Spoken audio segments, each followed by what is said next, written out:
기도하겠습니다. 우리의 참 소망이신 하나님, 아무리 세상이 메말라가도 주님 곁에서 늘 생수를 마시며 마음이 넉넉하게 하옵소서. 예수님 이름으로 기도합니다. 아멘. 오늘 아침 말씀 마태복음 8장 10절입니다. 예수께서 들으시고 놀랍게 여겨 따르는 자들에게 이르시되 내가 진실로 너희에게 이르노니 이스라엘 중 아무에게서도 이만한 믿음을 보지 못하였노라. 우리가 믿음이라는 것에 대해서 너무 가볍게 생각하는 경향이 있지 않나 생각합니다. 우리가 믿고 안 믿고 여부가 영원한 운명을 결정합니다. 또한 이 혼돈한 세상 속에서도 자유와 평안을 누리는 비결이거든요. 예수님께서 내 믿은 대로 될지어다는 참 중요한 말씀이에요. 믿는 그대로 된다는데 왜들 그렇게 못 믿을까요? 오늘 말씀 하인이 중풍병에 걸린 그 백부장이 예수님께 와서 고쳐달라고 해서 예수님께서 내가 가서 고쳐주리라 하셨거든요. 그런데 백부장이 그냥 말씀만 하옵소서. 그러면 하인이 낫겠나이다. 예수님께서 놀라셨어요. 그래서 하신 말씀이 이스라엘 중에 아무에게서도 이만한 믿음을 보지 못했다라고 하신 거죠. 하나님은 만물을 창조하셨어요. 우리가 이 사실만으로도 모르시는 것 없고 또 못하실 일이 없으시다는 걸 충분히 압니다. 생각해봐요. 우주와 그 안에 있는 모든 존재를 지으셨어요. 우리 인생에 어떤 어렵고 불가능한 문제라도 하나님 앞에는 전혀 문제 아닌 거 아니에요?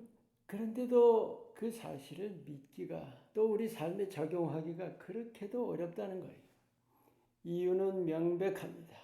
나 중심으로 생각하기 때문이에요. 창조주 하나님 중심으로 진지하게 생각해보면 하나님께는 능치 못할 일이 없으신 거 분명하잖아요. 근데 그것을 내 중심으로 생각한다는 거죠. 그런데도 하나님은 너그러우십니다. 하나님은요, 우리 믿음의 한계를 잘 아십니다. 우리 바탕이 얼마나 못 믿을 바탕인지를 잘 아신다는 거죠. 논리가 있죠. 또 우리의 계산이 있죠. 판단이 있죠. 하나님이 친히 지으셨어요. 우리 안에 그런 것들을 넣어주신 것이거든요. 그것이 얼마나 믿음의 장애물인지 너무도 잘 아세요. 그게 중요한 거예요. 하나님이 잘 아신다는 것. 그렇다면 왜 내가 믿음이 없느냐는 그런 말씀 하시는가요? 믿음의 정의를 여러 가지로 우리가 얘기할 수 있는데 오늘 말씀에 비추어 본다면 내 논리나 내 계산이나 내 판단을 우선할 거냐 하나님을 우선할 거냐 하는 거예요. 논리, 계산, 판단을 위에 둘 거냐 하나님을 위에 둘 거냐 하는 거죠. 믿음이라는 것은 논리, 계산, 판단 위에 하나님 말씀을 두는 거예요. 신뢰 있죠. 신뢰.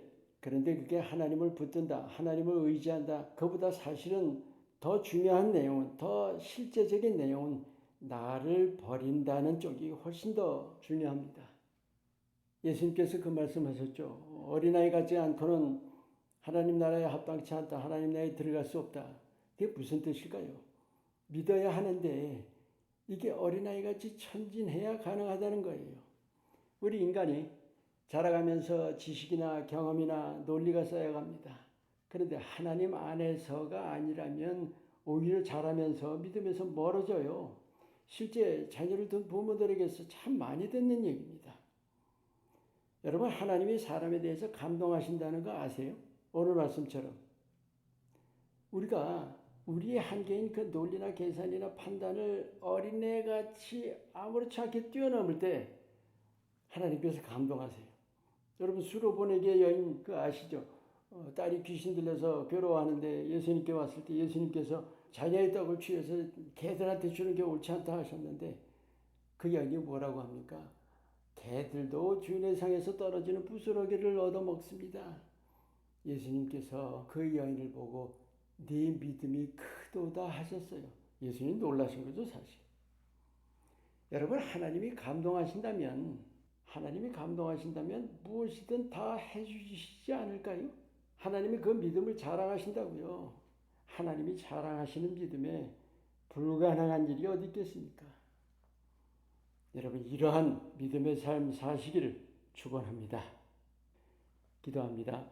하나님, 어린애처럼 두말 않고 믿는 천진한 마음 되기를 원합니다. 하나님을 전적으로 신뢰하는 믿음으로 하나님의 능력이 나타나는 삶을 살게 하옵소서. 예수님 이름으로 기도합니다. 아멘.